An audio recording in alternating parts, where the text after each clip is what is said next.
Tafsir Mawdu'i masuk tafsir bertema. Maksudnya Quran ni jumlah ayat dia 6,236. Ada macam-macam dalam Quran. Jadi untuk pendekatan bagi orang moden yang agak sibuk, mereka tak sempat buka Quran, nak cari ayat-ayat berkaitan isu yang mereka kehendaki, kaedah tafsir Mawdu'i ataupun bertema seperti yang kita akan bincang pada malam ini sangat sesuai. Kenapa kita dapat tahu terus apa Allah kata berkaitan dengan rezeki dalam Al-Quran. Dan insyaAllah ayat-ayat rezeki yang akan saya bincang pada malam ini ada beberapa bahagian. Ada 3 bahagian yang utama. Rezeki menurut Al-Quran, kemudian pantang larang dalam mencari rezeki di Al-Quran dan juga Sunnah, dan akhirnya saya akan berikan ketua-ketua ataupun panduan untuk memurahkan ataupun melapangkan rezeki sebagaimana yang disebut oleh Al-Quran, insya-Allah. Okey, untuk yang pertama, kita kena ingat kita Islam sebagai sebuah agama Islam, agama yang diperjuangkan oleh para nabi alaihi wassalatu wassalam. Prinsip yang dibawa ataupun diperjuangkan oleh semua nabi sampai ini prinsip tauhid, menegakkan la ilaha illallah, tiada Tuhan melainkan Allah, yang didatang mengikut perbezaan zaman. Kalau zaman Nabi Musa alaihissalam, dia punya dasar akidahnya la ilaha illallah, Musa Rasul. Dan tauhid inilah yang menyatukan semua nabi dan juga rasul. Sebab tu kalau kita perhatikan dalam peristiwa Mi'raj, Isra dan juga Mi'raj, Rasulullah SAW mengimamkan para rasul semasa berada di Baitul Maqdis. Walaupun zaman mereka berbeza, tapi Rasulullah mengimamkan mereka sebagai satu signifikan bahawa perjuangan para nabi dia bersama Nabi Adam sampai pada baginda sallallahu alaihi wasallam yang mengikut sebuah riwayatnya para rasul dan nabi berjumlah 124,000, isunya cuma satu, apa dia? Tauhid. Itu pokok yang paling utama. Dan bila kita bincangkan berkaitan dengan rezeki, nak mencari rezeki dan sebagainya, kita kena ingat hanya Allah yang memberi rezeki. Kenapa? Salah satu nama Allah Ar-Razzaq, yang maha memberi rezeki. Dan dalam rezeki itu ada tuntutan tauhid yang sangat besar. Dan kita jangan takut kepada makhluk, seolah-olah makhluk yang menjadi Razzaq, pemberi rezeki. Sebaliknya yang memberi rezeki adalah Allah Subhanahu wa Ta'ala. Dan ini dijelaskan oleh ayat ini. Allah kata dia yang mencipta bumi sebagai hamparan, langit sebagai binaan, dan Allah keluarkan turunkan hujan, Allah keluarkan tanaman-tanaman. Waktu di hujung dia kata fala taj'al lillahi andada, jangan kamu jadikan kepada Allah sekutu-sekutu dalam kita kata pencarian rezeki, sedangkan kamu mengetahui. Ini pernah berlaku murid saya. Dia baru nak mula bisnes dan dia minta tender untuk satu projek. Dia hantar orang tender kepada pegawai yang terlibat. Pegawai itu dengan selamba dan juga tak malu beritahu dia. Dia kata ini kalau nak mudah proses supaya dia dapat tender ni, kena bagilah sikit satu hati. Jadi murid saya ni alhamdulillah dia seorang yang cukup tinggi tauhidnya. Dia kata apa? Dia kata saya percaya Allah adalah satu-satunya pemberi rezeki, hak pegang rezeki saya. Kalau sekiranya saya bagi kepada awak apa-apa bayaran supaya saya dapat benda ni, kalau ini bukan rezeki saya tak akan dapat. Kalau saya dapat benda itu akan hangus dalam masa sekejap sahaja. Kalau sekiranya saya tak bagi apa-apa kepada awak, sedangkan Allah Ta'ala tetapkan semenjak azali memang ini saya punya, saya tak bagi walaupun 1 sen kepada awak, Allah akan beri benda ni kepada saya. Jadi kata saya hantar orang seperti biasa dan saya tidak mengharapkan apa. Saya percaya kepada Allah sebagai pemegang rezeki saya. Dia hantar dengan selamat, tak bagi apa-apa, dan alhamdulillah dapat beri projek. Nak cerita tauhid seperti itu. Seterusnya, rezeki ni tuan-tuan sebenarnya sudah ditetapkan semenjak azal. Semenjak azal sudah ditetapkan oleh Allah Ta'ala. Walau bagaimanapun, oleh kerana kita tidak mengetahui perkara baik, apa rahsia Allah di Lauh Mahfuz kita tidak mengetahui, kita perlu hidup bekerja seperti biasa mengikut hukum alam. Kalau nak rezeki kena dicari. Sedangkan rezeki ini Allah Ta'ala tetapkan semenjak azal. Dan hanya orang yang sudah meninggal dunia sahaja kita dapat tahu rezeki dia bagi. Kenapa dah confirm dia dijemput oleh Allah Ta'ala dan ditinggalkan harta. Jadi bila tinggalkan harta, kita kira dia kata rupanya rezeki dia yang Allah Ta'ala kurniakan daripada awal hidupnya sampai sekarang, berapa jumlah dia? Sekian. Tetapi kalau kita sekarang kita tidak mengetahui rezeki itu berapa ditetapkan oleh Allah Subhanahu wa Ta'ala. Bahkan dalam sebuah hadis Nabi sebut hadis ni hadis sahih Muslim. Dia kata bahawa Allah dah tetapkan rezeki anak Adam sebelum kejadian alam dalam tempoh 50,000 tahun. Sebelum alam ni ada, Allah Ta'ala bagi dah rezeki. Dan untuk konteks manusia ni, bila tarikh awal, tarikh pertama Allah Ta'ala letakkan rezeki kita ketika kita berusia 120 hari dalam perut mak kita. Tuan-tuan, kalau kita baca dalam surah Al-Hajj juzuk 17, Allah Ta'ala cerita proses kejadian manusia daripada air mani bertukar menjadi seketul darah dan sekumpal daging, dan tempoh tu 40. Dan benda ni tuan-tuan sangat saintifik. Kenapa saya ada kawan ramai yang pakar, dan mereka katakan bila dia baca hadis ni, baca hadis Nabi ni cerita mengenai kejadian janin semua sekali, kawan saya kata memang ini mukjizat kenabian. Sebab masa dia belajar embriologi, dia kata first heartbeat, degupan jantung yang pertama yang dikesan pada janin adalah pada usia 120 hari. Dan hadis Nabi kata setiap perkamu itu dikumpulkan kejadian dalam janin ibunya selama 40 hari. Kemudian 40 hari, kemudian 40 hari. Apabila usia janin meningkat sampai 120 hari ataupun 4 bulan, Allah hantar malaikat. Dan malaikat itu pun tulis amalan, kadar rezeki, ajal, ataupun dia ni ahli syurga ataupun ahli neraka. Dan sama juga oleh kerana ini adalah rahsia Allah, kita tak perlu tahu. Kita cuma hidup di dunia berdasarkan apa yang kita tahu dan kita usaha supaya dapat yang terbaik. Ini rahsia Allah, kita tak tahu. Sebab itu tuan-tuan, dalam fiqh,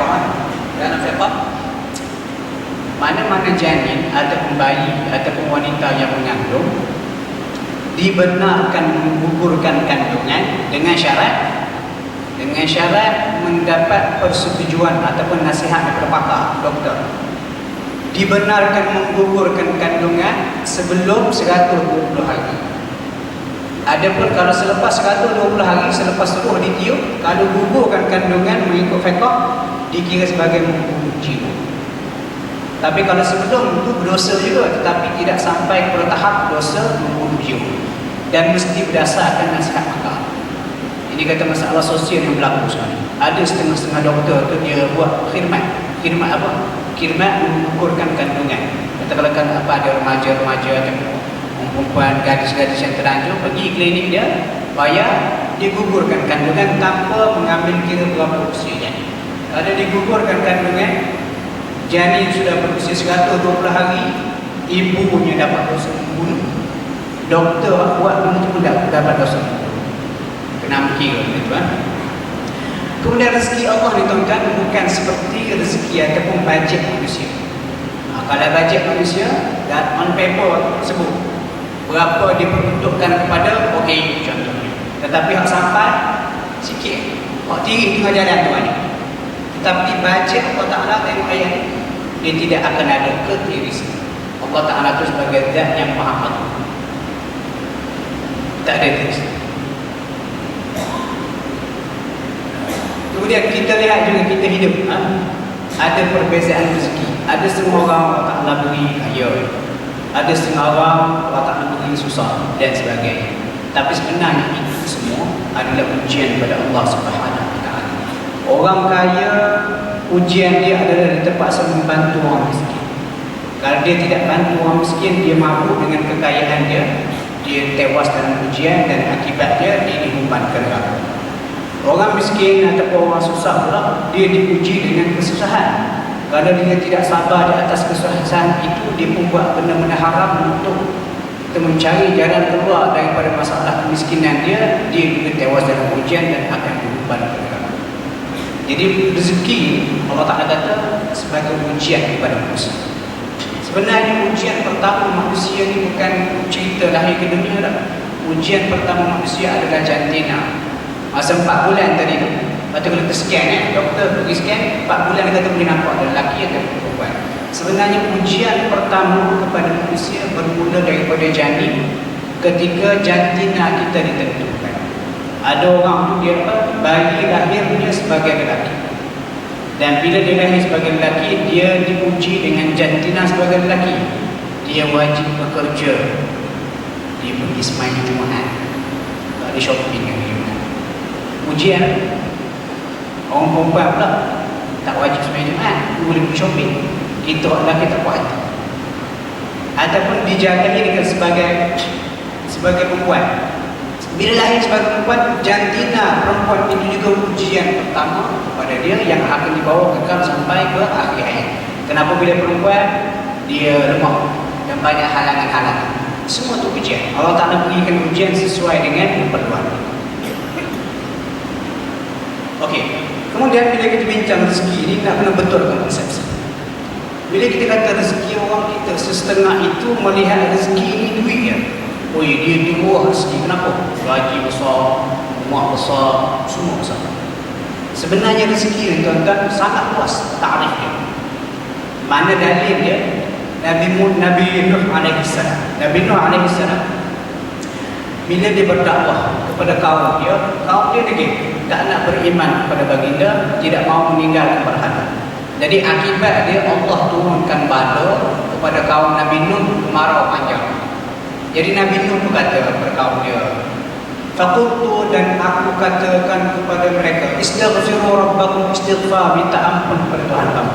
Kenapa istighfar ni boleh menyebabkan kamu dapat benda-benda ni? Innahu kana ghaffara, Allah tu Maha Pengampun. Yursilis samaa'a 'alaikum midrara, kalau kamu istighfar, Allah akan turunkan hujan dengan selebat-lebatnya. Hujan adalah rezeki. Bayangkan masa sebelum ni sampai selama kena satu air tak cukup. Maksud tu kita rasa besar. Dan bila hujan tu kita rasa tenang. Hujan itu adalah rezeki. Lepas tu saya mengajar UAE, budak-budak Arab, budak Somalia di UAE, Afrika, tempat dia tak ada hujan.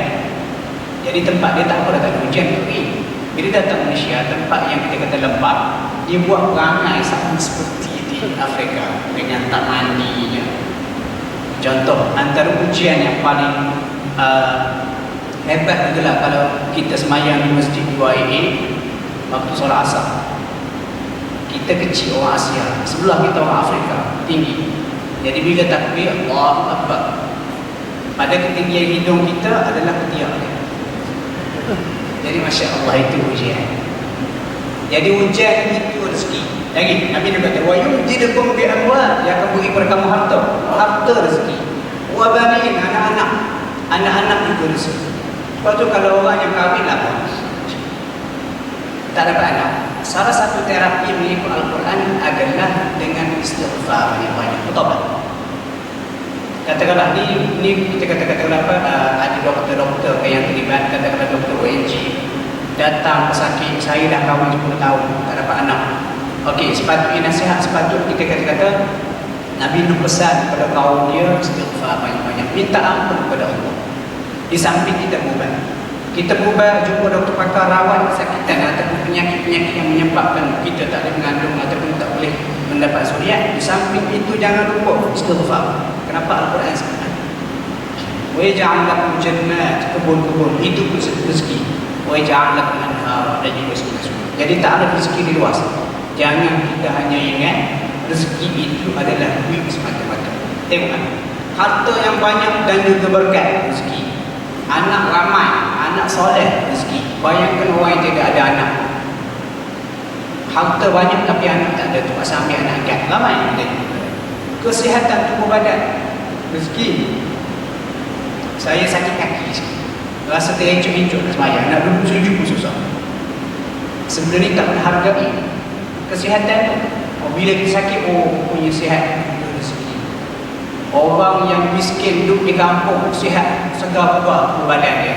Yang kaya, banyak harta, sakit, tak guna. Kemudian negara yang aman macam Malaysia ni pun rezeki. Bayangkan kalau kita berada di negara-negara yang kita kata mencabarlah. Macam student saya, dia 3 orang dari Chechnya. Dia kata masa zaman komunis di Chechnya tak boleh semayang. Kalau dilihat semayang, kita tembak.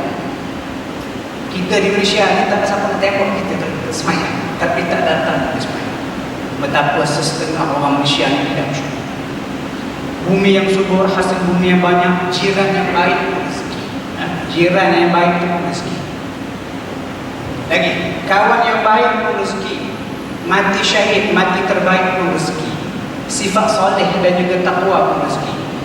Cinta yang mendalam kepada Allah, Rasulullah dan juga seorang soleh juga rezeki. Dan cinta kepada Al-Quran, cinta kepada, kita kata, mahir tentang Al-Quran pun rezeki. Sehingga antara rezeki juga yang diiktiraf oleh Rasulullah SAW adalah cinta yang mendalam kepada isteri ataupun suami. Kita ada isteri, tak kira berapa isteri kita. Kita ada suami, dan kita rasa cinta kepada suami dan isteri kita. Dan bila kita cinta kepada isteri dan juga suami, kita akan jaga hubungan supaya kita tidak berlaku curang pada pasangan kita, dan kita cuba tunaikan tanggungjawab supaya bukan kita sahaja ke syurga, isteri dan juga anak-anak kita juga ke syurga. Itu pun rezeki. Sebab apa ni cerita perempuan ni? Aisyah berkata, aku tak cemburu kepada mana-mana isteri Rasulullah melainkan Khadijah. Walaupun aku tak sempat jumpa dengan Khadijah. Apabila baginda sallallahu alaihi wasallam menyembelih kambing, baginda akan kata, bagi sedikit daging kepada kawan-kawan Khadijah. Ia menyebabkan aku mahu, katanya Aisyah. Rasulullah berkata, nak buat macam mana? Inni qad ruzaqtu hubbaha, aku telah direzekikan dengan cinta padanya. Jadi kita ni kadang-kadang suami lah teruskan. Macam contoh saya sendiri, pengalaman saya sendiri, kahwin dah 12 tahun. Kadang-kadang kita pandang isteri sebagai isteri, bukan kita pandang isteri sebagai seorang, maaf cakap, sebagai seorang manusia, ataupun sebagai seorang yang terpelajar, ataupun sebagai seorang kawan rapat. Contoh masa kahwin, tak kahwin lagi, 5 tahun pertama saat ketiga. Sebab 5 tahun pertama ni pantang, gaduh saja. Dan bergaduh suami ini biasanya dia, sebab dia hebat lah suami, dia perasan hebat, dia tak mengaku kesilapan dia.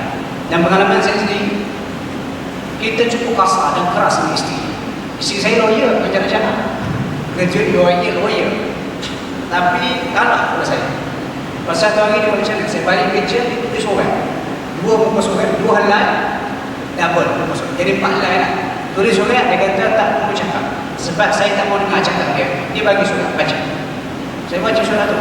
Dia list down satu persatu kesilapan saya tersedar. Lepas saya kata, oh, rupanya aku tak sedar. Dan kita pun minta maaf. Itu antara contoh rangkuman cinta kepada pasangan suami dan juga isteri. Kemudian rezeki yang kita dapat, tuan-tuan, sebenarnya Allah Ta'ala suka dengan hikmah. Tengok ayat Allah kata, walau basatallahu rizqa li'ibadihi, kalau Allah lapangkan, mewahkan rezeki kepada setiap hamba-Nya, labaghaw fil ardh, akan sudah pasti mereka akan melampaui batas dengan perbuatan-perbuatan jahat. Walakin akan tetapi yunazzilu biqadarin ma yasha, Allah turunkan rezeki dengan kadar yang sepatutnya. Kenapa? Innahu khabir, Allah tu khabir, expert, pakar dengan hamba-hamba Dia, basir, lagi maha melihat.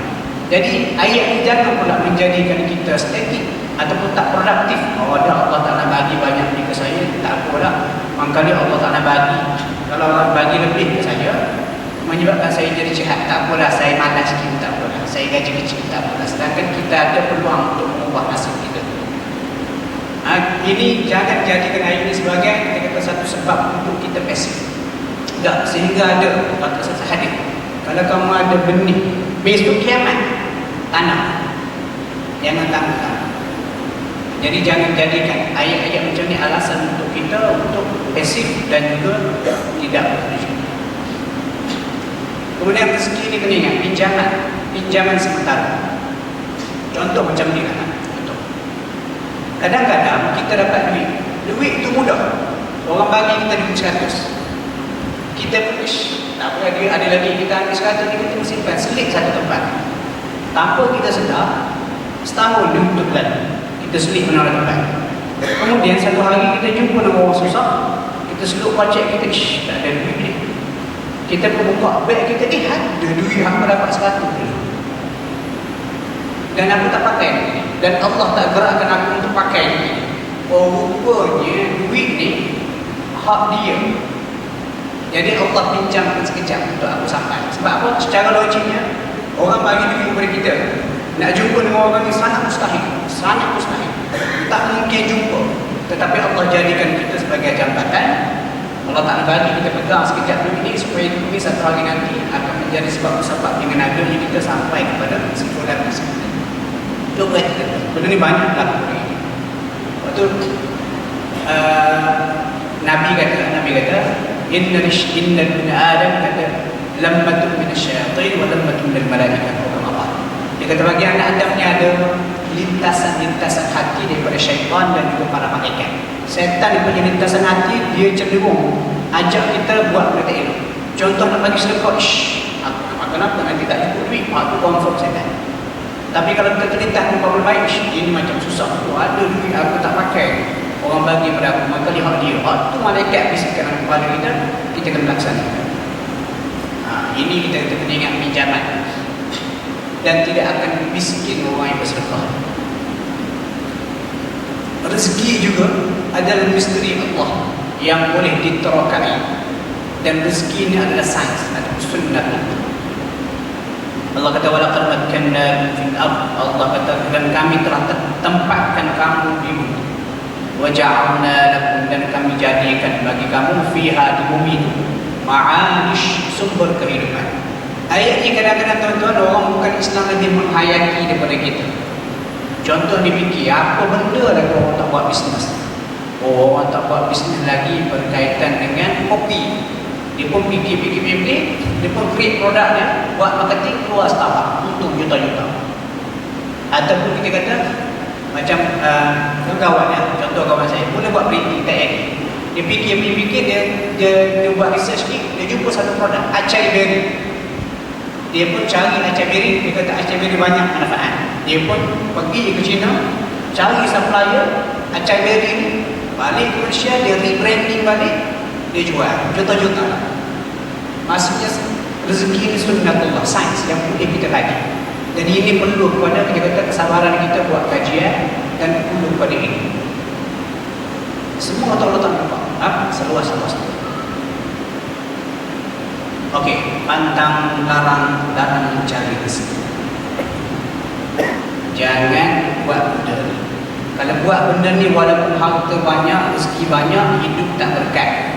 Berkat ni masuk macam mana? Banyak manfaat. Setengah orang gaji kecil, tapi dengan gaji kecil tu besar manfaat. Dia boleh besarkan anak-anak, boleh tolong orang.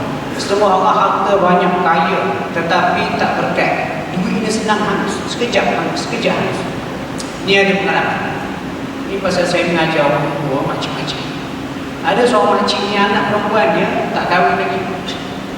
Bayangkan, hidup bujang, duduk dengan mak gaji 6,000. Cukup bulan kecil. Kadang-kadang tengah-tengah bulan mak minta duit sikit. Nak buat apa? Dia kata nak beli ni isi minyak kereta. Mak dia berletir lah. Kenapa lah kamu ni gaji besar 6,000 tapi hangus, tak tahu pergi ke mana duit? Sebab apa antara sebabnya? Anak dia itu macam apa? Diet sebenarnya saya. Jadi boleh lah kan dia kata kena bayar zakat. Anak dia berkata, mak zakat tu apa mak? Bayangkan anak perempuan itu dah usia dekat 30 tahun. Saya pun terkejut lah. Saya kata, takkan tak tahu zakat puan? Dia kata masalah juga sebab saya ni daripada muda sibuk bekerja. Anak-anak ni pun saya besarkan, saya boleh bagi anak-anak material sahaja. Kemudian suami dia pun buat produk buahan, bercerai suami dia. Jadi dia membesarkan anak, dia kata sibuk bekerja besarkan anak sehingga tak dapat beri, dia kata pendidikan agama kepada anak. Bila dia kata bayar zakat, siap tanya zakat tu umur dah dekat 30 tahun dan anak malang sekali. Lepas itu dia pun beritahu, Ustaz kalau ada peluang pun nasihat anak dia. Nasihat kita tak sama dengan apa yang dia didik. Okey, benda pertama, pantang larang pertama dalam mencari rezeki, jangan tinggal solat. Ayat ini kebanyakan ustaz-ustaz penceramah dibaca tak habis konteks dia. Ayat ni biasa kita wa ma khalaqtul jinna wal insa illa liya'budun. Setakat tu sebenarnya betul, tetapi yang paling tepat dia kena mengambil lagi 2 ayat. Dia kata tidak kami ciptakan jin dan manusia melainkan untuk beribadat kepada-Mu. Setakat tu dia biasa kita dengar. Sebenarnya ayat ni kita kena baca baru lengkap cerita dia. Allah berkata, aku cipta kamu untuk kamu beribadat kepada-Ku. Ma uridu minhum birrizqin wa ma uridu an yut'imun. Aku tak mengharapkan rezeki kepada kamu dan aku tak harapkan kamu bagi makan kepada aku. Kenapa? Innallaha, sesungguhnya Allah itu Ar-Razzaq, pemberi rezeki. Senang cerita, siapa-siapa yang kerja sehingga tak semayang, dia sudah mensyirikkan Allah dengan kerja dia. Seolah-olah kerja dia itu bagi rezeki dia, bukan Allah. Sebab itu antara salah satu pantang larang tak semayang. Oh, cukup malam. Walaupun gaji besar, berkat hidup tidak ada. Ini ada satu lagi ayat di akhir surah Taha, habis saja kita masukkan. Seterusnya, riba.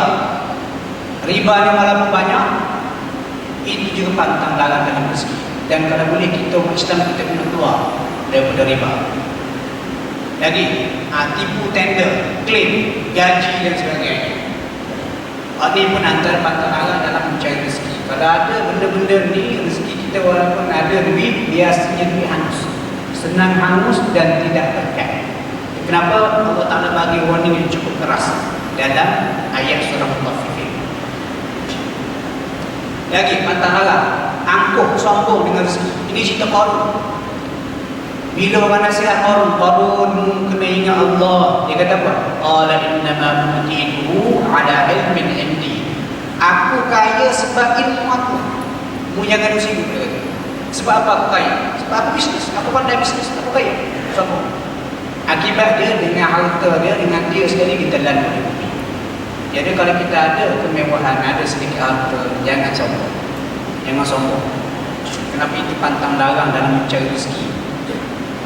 Kenapa kita seolah beranggapan kita punya, sedangkan Allah Ta'ala boleh tarik anytime. Dan dalam Quran banyak kisah-kisah. Antaranya kalau baca surah Al-Kahfi, kisah 2 orang lelaki. Seorang kaya, kafir. Seorang lagi beriman, tapi miskin. Pak kaya ni dia poyo lah, dia belagak, dia macam sombong dengan hak miskin. Dia kata apa? Ini harta, ana akthar min kamalan wa a'azz min athar. Aku lebih banyak harta daripada kamu dan pengikut aku lebih ramai. Lepas tu wa dakhala jannatahu wa huwa zalimun li nafsihi. Dia masuk kebun ni, aset-aset dia kata, ini aku punya. Akhirnya hak miskin tu, dan hak miskin tu kalau baca dalam kisah boleh dikategorikan sebagai wali Allah. Orang Melayu kata dia tu ingat orang soleh dulu masih ada dalam Quran, dalam surah Al-Kahfi. Kamu tu kata kalau Allah nak, dia boleh musnahkan kebun kamu satu malam sahaja. Sungai yang mengalir di celah-celah kebun kamu, Allah Ta'ala boleh resapkan masuk dalam air dan kamu tak mampu berbagai pada itu. Malam datang ribut, habis kebun satu malam. Allah Ta'ala tunjukkan. Itu nak cerita jangan sombong dengan kelebihan yang Allah tidak ada. Allah Ta'ala boleh tarik ini cara. Alhamdulillah saya hafal Quran tuan. Masa di tahfiz guru saya cerita. Dia kata apa? Even kalau kita menghafal Quran kita ni jenis rajin menghafal. Jangan sombong. Sebab berlaku dia kata ada pelajar Malaysia. Masa di Malaysia ni Johan tahfiz. Waktu pergi ke tanding di Arab Saudi, dia ni wakil Malaysia. Masuk depan hakim, bila tanya soalan tak ada jawab. Semua soalan tak ada jawab. Akhirnya hakim worry. Okeylah baca Wadduha. Wadduha apa dia? Kenapa Allah tak tanya? Ada ayat di surah An-Nisa, surah Al-Isra. Allah kata walau syi'na lanadhhabanna billadhi awhayna ilaik. Kalau kami nak kamu ditanya. Dan tubuh ni Aziz pun cerita. Allah Ta'ala punya kuasa. Syekh dia Maulana apa tahu buat? Masa di India, Maulana dia syekh dia mengajar dia di universiti ni. Hafiz Al-Quran, dan Hafiz Al-Quran India ni bukan macam kita, dia hafiz dari kecil. Satu hari tu syekh dia bangun pagi, tak ingat Quran walaupun Fatihah. Nak semayang tak boleh. Lepas tu menangis. Lepas tu orang tanya kenapa menangis syekh? Dia kata aku tak ingat Quran. Sedangkan dia tu hafiz Al-Quran.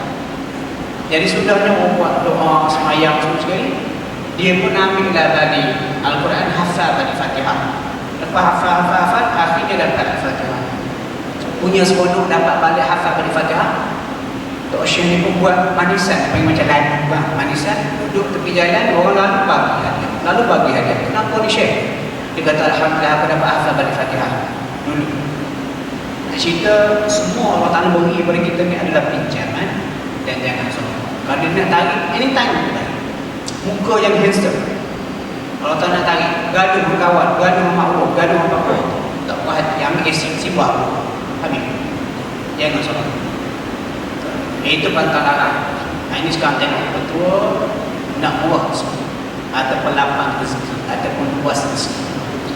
Yang pertama, ingat cerita Nabi Nuh tadi, istighfar. Istighfar, taubat, banyak-banyak.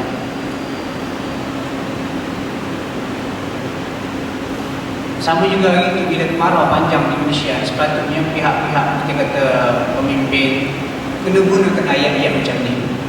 Kali kita di Malaysia banyak dosa sebab tu Allah turunkan azab kemarau ni. Marilah kita pakai istighfar. Lagi, nak murah rezeki, ubah silaturahim. Dan hadis ni tuan-tuan, sebenarnya sangat logik. Sangat logik hadis ni. Nabi kata siapa yang suka agar dilapangkan rezekinya, dipanjangkan umurnya, maka hendaklah dia menghubung silaturahim. Dan saya alhamdulillah tuan, saya alami hadis. Saya alami dengan praktikal Allah Ta'ala bagi. Patut tak boleh cerita hal sendiri, tapi nak cerita sebab saya rasa pengalaman saya ni jarang. 1 dalam 10,000 pun tak jumpa. Saya sakit buah pinggang tuan, tahun 2001. 2001 sakit buah pinggang, doktor discover, doktor kata kena kawal. 2008 dah mula dialisis, cuci darah. Kemudian tahun 2010 makcik saya bagi buah pinggang sikit. Dan buah pinggang masa operation tahun 2010, orang pergi ke China, buah pinggang masa tu harga 200,000. 200,000. Makcik saya bagi saya free. Kemudian kalau ikut doktor, pesakit-pesakit buah pinggang nak menjalani dialisis, jangka hayat dia pendek. Kerana dia terdedah kepada berbagai-bagai penyakit. Kemudian saya perasan, saya dengan makcik saya ni memang baik daripada kecil kan. Anak saudara ramai, tapi saya lah biasa dipanggil, minta tolong. Kita pun rasa macam geram tu. Asyik-asyik aku yang kena, asyik-asyik aku yang kena. Tapi hikmah dia, Allah Ta'ala tunjuk selepas puluhan tahun. Dia bagi buah pinggang tu free. Kalau bayar, kalau di China, kawan yang pergi ke China, 200,000, 300,000, tak ada garanti. Tak ada garanti buah pinggang. Tapi makcik saya bagi free, dan alhamdulillah saya pakai sampai sekarang, dan saya sihat kembali. Walaupun kena makan ubat, dia pun sihat. Bila berlaku, kemudian bila kita review balik, betul hadis Nabi. Siapa nak lapang rezeki, buah pinggang baru rezeki 200,000 sebiji tu, dapat free. Kemudian kesihatan selepas kita sakit pun rezeki. Dan saya alhamdulillah peluang dakwah tu boleh lebih luas. Kalau tidak dulu masa sebab dialisis tentu saya ambil dialisis saya 4 kali sehari cuci darah. 4 kali sehari. Dialisis hari dia berbeza dengan dialisis darah. Dialisis darah dia akan speak. Dialisis hari ni doktor tepuk perut, masuk tiup, kita kena tukar air dalam perut tu 4 kali sehari setiap 6 jam. Bayangkan tuan-tuan, lepas subuh pukul 12, lepas asar sebelum tidur. Setiap hari selama 2 tahun. Katakanlah saya nak travel balik kampung, seminggu daripada kampung, jenuh lah, stok air penuh dalam bukit tu. Kemudian rawatan dari sehari cukup sensitif, tak boleh terdedah pada habuk dan sebagainya. Dan doktor kata kalau berterusan macam ni, kalau tak jaga, pendek umur. Alhamdulillah, bila kita umur silaturahim, makcik kita bagi buah pinggang, murah rezeki, insya-Allah umur panjang sikit. Ini antara contoh. Lepas tu kalau saya baca hadis ni, setiap kali baca hadis saya memang subhanallah. Kita rasa betul lah Tuhan Nabi. Seterusnya, nak buat rezeki kena banyak sedekah. Ayat ni tuan-tuan, percayalah cakap saya. Dan saya dah jumpa ramai orang kaya. Dia kata, Ustaz, bagi sedekah sebenarnya membantu diri sendiri. Masa kita bagi sedekah, bila kita susah, bantuan tu senang datang. Sebab apa? Allah bagi jaminan. Wa ma anfaqtum min syai', apa saja kamu nafkahkan, fa huwa yukhlifu, Allah akan ganti dengan pahala berganda atau ganti dengan benda lain. Dan ramai juga saya jumpa orang yang sakit kritikal kronik, dia desperate lah. Dia kata, doktor kata dah tunggu masa. Oleh kerana desperate, dia berkata ibadat kurang sebelum ni. Dia kata, saya pun dah tak mampu nak beribadat, tapi harta banyak, bagi sedekah. Begijak alhamdulillah, ada improvement. Saya dah jumpa 3 orang macam ni. Even sakit kanser, doktor kata stage 3, doktor bagi tempoh 6 bulan, tapi sampai sekarang pakcik ni survive, alhamdulillah. Kemudian takwa dan juga tawakal. Ini ayat Simulina, ayat ni popular lah, dan kita baca, kita kata nak murah rezeki. Sedangkan ayat Simulina ni sebenarnya cerai. Ayat pasal cerai dalam surah Allah, surah Al-Talaq, surah cerai. Allah kata, wa may yattaqillah, siapa yang bertakwa kepada Allah dan isu cerai, yaj'al lahu makhraja, Allah Taala akan bagi jalan keluar. Walau bagaimanapun, ada nas, ada dalil mengatakan takwa bukan baca sebenarnya, takwa boleh melapangkan rezeki. Dan kenapa saya kata fawasil? Ayat ni tuan-tuan tak boleh dibaca dalam sembahyang sebab dia tak lengkap tempat. Wa may yattaqillaha yaj'al lahu makhraja, itu nombor 2. Nombor 2 di pangkal dia tu, fa idza balagna ajalahunna fa amsikuhunna bima'rufin aw sarrihuhunna bima'ruf wa ashhidu. Sampai ayat sebelum tu, wa may yattaqillaha yaj'al lahu makhraja. Oh, cukup satu ayat. Lepas tu, wa yarzuquhu min haitsu la yahtasib. Dan kalau kita belajar ilmu fawasil, ilmu cara nak potong ayat Quran, antara syarat untuk kita baca sembahyang adalah ayat yang lengkap. Dan saya pernah ikut orang sembahyang, dia baca wa may yattaqillah, lepas sembahyang kita tegur dia. Kita tegur dia, dia macam bela, tak tahu.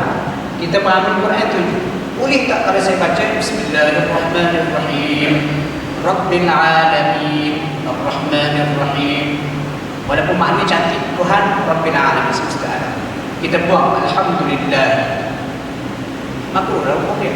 Ataupun Fatihah tak sah sembahyang, tapi surah-surah lain. Dan pernah saya tegur sama pakcik tu, dia macam tak boleh terima teguran saya. Okey, seterusnya bayar zakat. Bayar zakat ni boleh melapangkan rezeki. Walau bagaimanapun nak kena betulkan settingkan, betulkan persepsi. Macam mana? Ni jangan. Dia kata semenjak saya bayar zakat ni rezeki saya murah. Semenjak saya buat solat duha, tak tinggal solat duha, rezeki saya murah.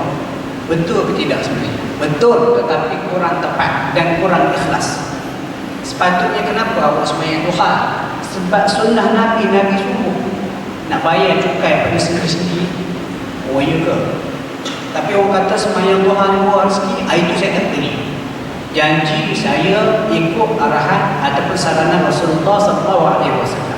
Kalau Allah bagi murah rezeki ke tak murah rezeki ke, saya tak kisah. Janji saya boleh menjalankan sunnah Nabi SAW. Betul ke semenjak orang bayar zakat ni yang murah rezeki? Saya tak peduli. Saya bayar zakat sebab ini ada arahan Allah Ta'ala kepada umat Islam. Dan pada harta saya ada hak-hak orang lain yang susah. Saya bayar zakat sebab saya nak bantu, dan saya nak menjalankan perintah Allah yang sering kali digandingkan dengan solat. Kalau murah rezeki lepas itu hak Allah, tak murah rezeki pun saya tetap bayar zakat. Ini sepatutnya. Tapi orang kita ni, semenjak saya susah hidup bayar zakat. Jadi bayar zakat tu dia ada musuh-musuh sebab apa? Macam nak murah rezeki, bukan semestinya ikhlas. Dah bayar zakat tu tak apa, tak ada masalah. Iman saya bayar zakat sebab saya murah rezeki, tak ada masalah. Saya sembahyang duha sebab saya murah rezeki, tak ada masalah. Tetapi sangat rendahlah martabat dia dari segi iman. Kalau boleh kita tukar setting balik. Saya bayar zakat sebab ini arahan Allah Subhanahu Wa Taala. Kalau saya solat duha sebab ini sunnah Nabi suruh sembahyang duha. Kalau Allah murahkan rezeki saya kerana saya buat benda ni, itu hak Allah.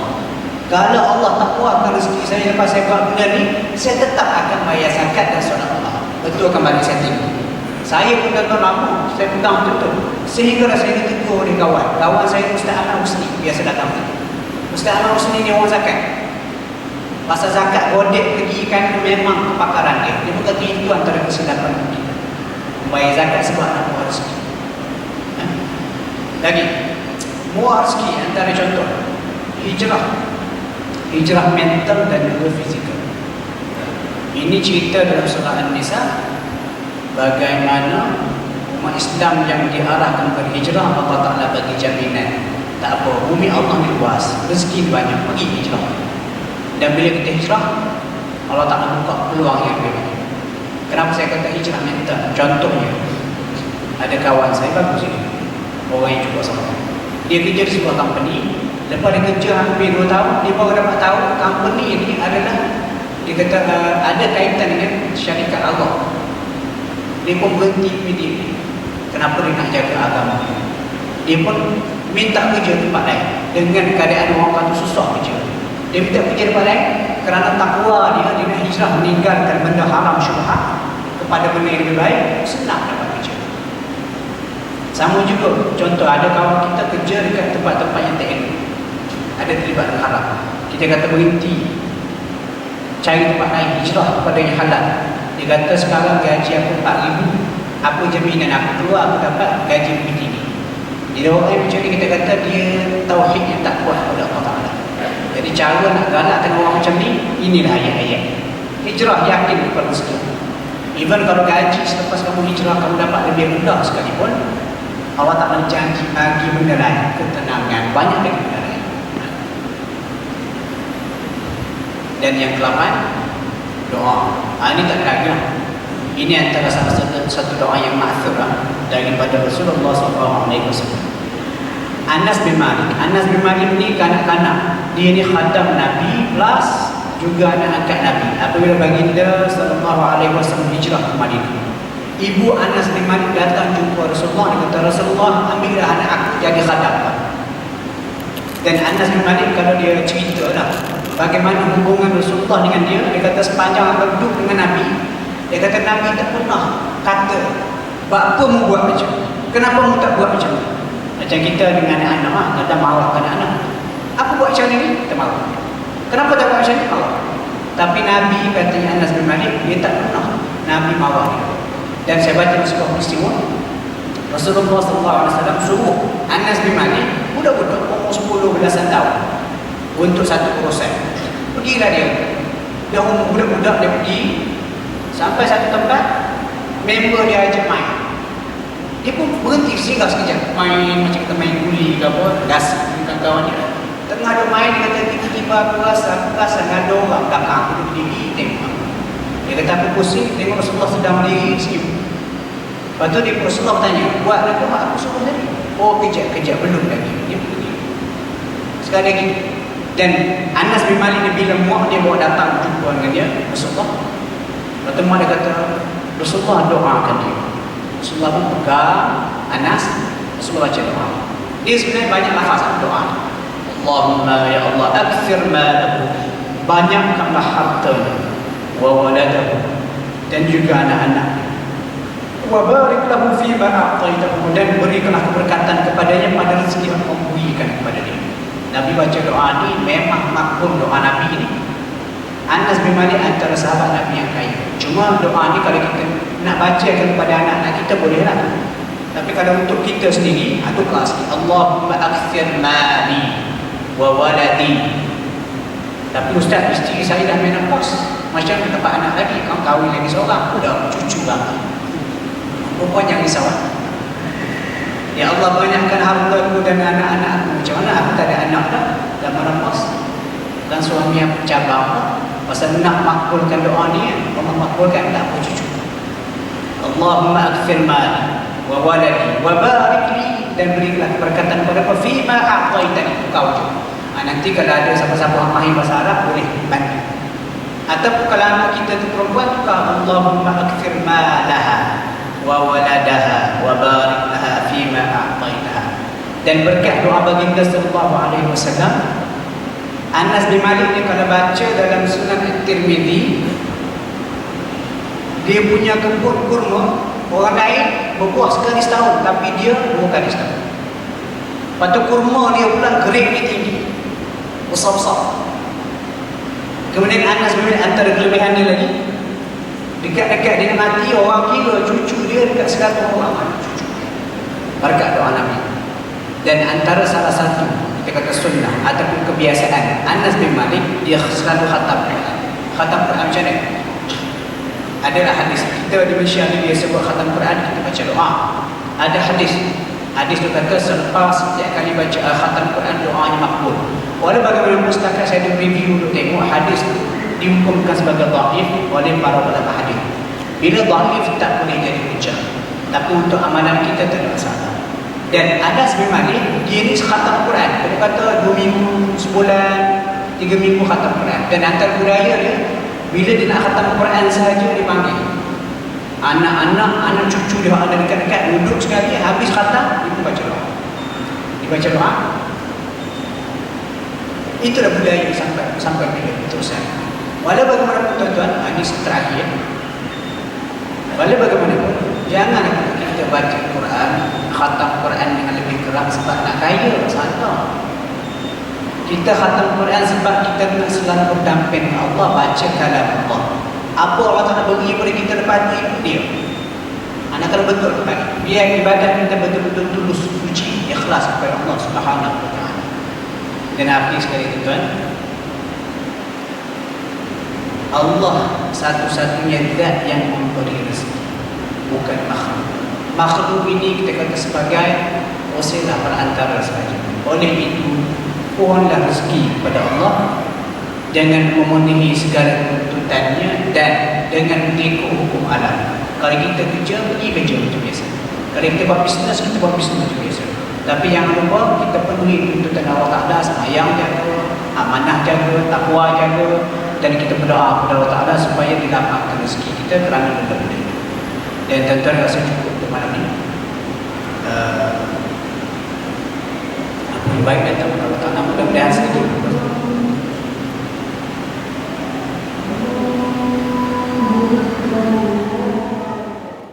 Okey tuan-tuan, akhir kata kita tutup dengan bacaan doa. Bismillahirrahmanirrahim. Alhamdulillahirabbil alamin. Allahumma salli wa sallim wa barik ala Muhammad wa ali Muhammad.